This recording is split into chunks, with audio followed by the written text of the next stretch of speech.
Hi all, Fat Andy here.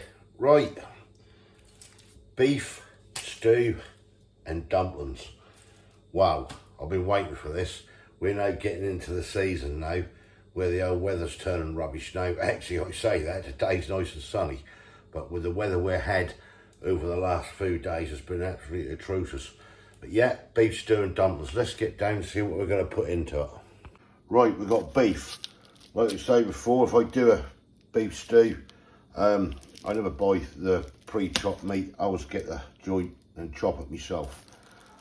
We got swede, nice swede there. Potatoes, can't go wrong. Carrots, lovely carrots. Onions, nice brown onions going into it. We've got parsnips. Got leeks, get some leeks into it. You can go put some baby sweet corn in. Right, I'm going to get this lot chopped up, then we'll go from there and I'll come back to you. Right, we've got everything chopped up. That's all the bit meat in nice big chunks. I've got a big massive stew pot there. And these are all the vegetables what are going in, all chopped up. Really chunky. I'm going to stick 4 oxen cubes in that as well. Now a lot of people might say to me, wow, why all the oxen cubes? It's a big pan. That is a big pan, and I'm doing a big pan because I've got family who want a load as well.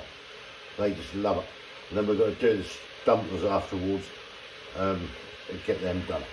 But yeah, I'll just get this meat browned off first and we'll do from there.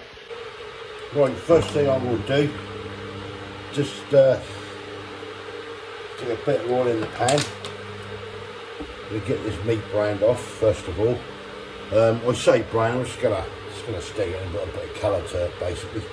But yeah, that's the best way. If you want beef and everything, that's the best way to buy it, is in a joint at the end of the day. Right, we can get this in here. I'll just get this sealed around a bit. I'll bring it back in a sec. Right, that's a little bit of colour to the meat, how I want it.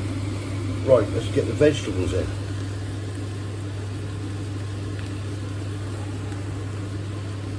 All I'm going to do basically, this really is just going to cook for about 2.5–3 hours on a right low heat. And yeah, just sling all the veggies in, the spuds, the onions, some of the onions I'll keep cool. It's going to be sort of slow cooking away. I don't tend to cut stuff up so much.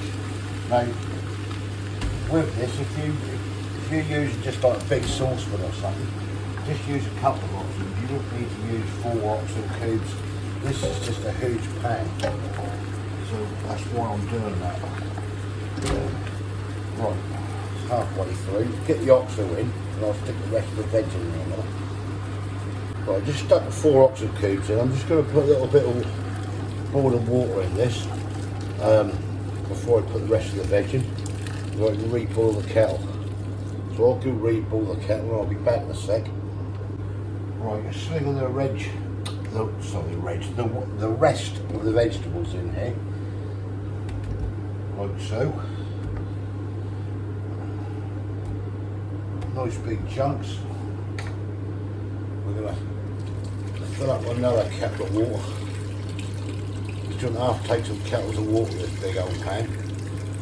That's about 3 litres now. I'm really halfway up, so you can see how big it is. Right, other stuff I'm going to put in with this. A little bit of Worcester sauce. Probably a couple of tablespoonfuls of Worcester sauce. And then we're going to put in here, where I can find it, the black pepper. Now, I'm not putting any extra salt in at the moment. We've got the 4 oxen cubes, we can always salt that later, plus if that needed. Plus you've got the gravy granules, when we thicken it, which just contains salt as well. So I don't think there's any need for extra salt, but that's my own personal opinion, to be quite honest. Right, nice and peppery. Get that round. I want to get some more water and we'll let it cook. Right, just drop more water. Take another kettle load in. So now it's somewhere around about 4.5, pushing 5 litres in there so far. We're still only 3/4 on the top, but that's enough now for what we want.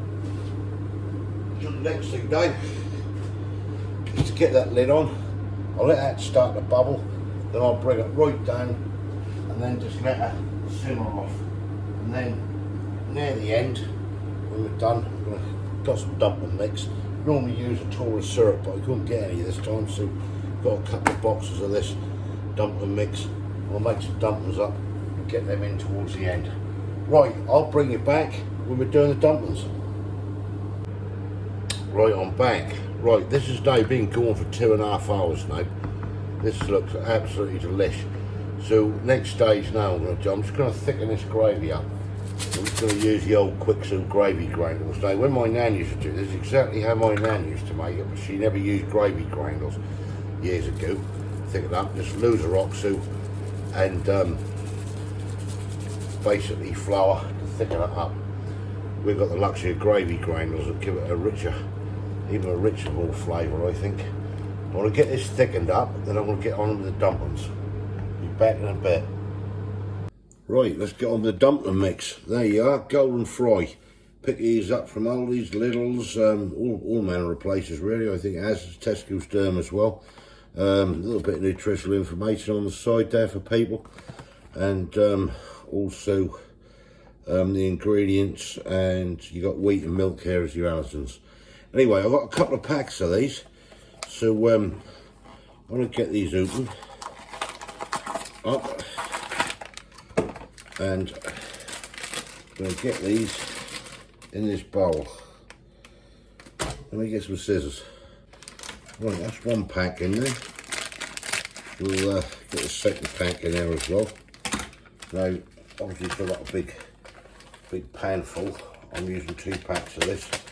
We've got a few people who want this out of the family, so yeah, let's get busy. Right, next thing to do is basically add a little bit of cold water and then mix with a fork. So I'll get on with this and I'll come back to you in a minute. Right, this is the sort of consistency we're looking for with the dumplings.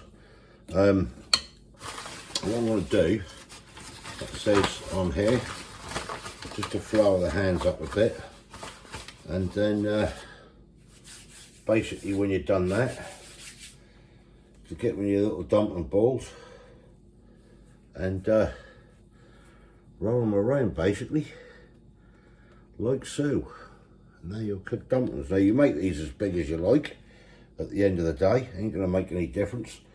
However you want them really. Get them round. Probably want a bit more flour on the hands on that one. Let's just put that one down. Right, let me sort that out and I'll bring you back in a minute. Right, and these are your dumplings. All ready to go into the pan now, and I'm just going to drop them in the pan. I mean, 2 packs of that, you don't get many.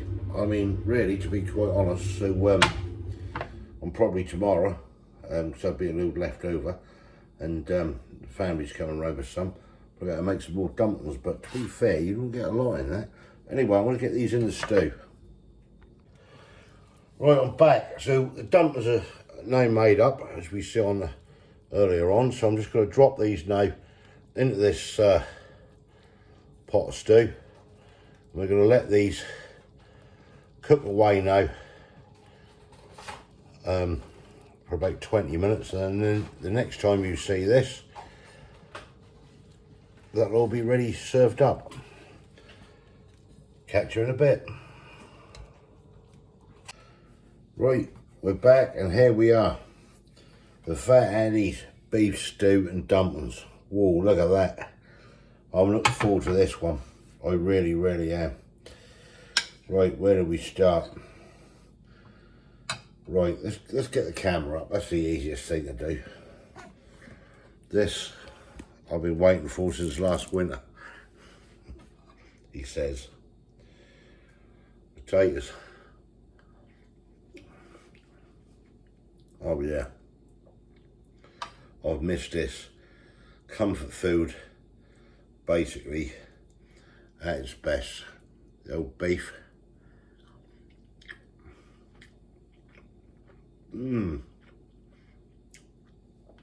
That melts in your mouth. Wow. Carrots, onions, leeks, everything. The dumplings in the end swelled up really nice, and I was quite pleased with that. Normally I use out of Tora and that, and you know, I was a little bit sort of at first disappointed, thinking, oh, I ain't gonna come up, but yeah, they've done us proud. Beautiful. Right, try this at home, folks. Really, really nice. That's comfort food at its best, I think. You got the winter nights coming now. Nothing like a good beef stew and dumplings. I'm off to enjoy this. Take a bit more salt and pepper on it now, and away we go. If you like this, press like, thumbs up, whatever you want to do. Comments below. What's your take, etc. You know, do you add anything extra to it? I've took this off from what my nan used to do, and that's bloody gorgeous. The only thing she used to do, didn't use gravy granules, she used flour to thicken it, etc, etc. But yeah, comments below, that's nice to interact and everything else. That is banging. Try it out, you can't go wrong. You don't have to make a great big huge pan like I did. I've already done it because half the family want the stuff. You know, beef stew and dumplings, you know, we'll pile around and get a load. You know, do it in a big saucepan, you know. You don't need 4 oxtail cubes, do 2. You know, that's, you know, if you do it in a saucepan, do it in a casserole. But it's so easy. And it's cheap as well. I'll put the cost down in the description and everything so you can see. I haven't worked it out yet, but that's not going to be that expensive. Not that bloody great pan anyway. But yeah, if you didn't subscribe yet, please consider doing so. And love you all. Catch you in the next one. Thanks for watching. If you do this, enjoy. See you later.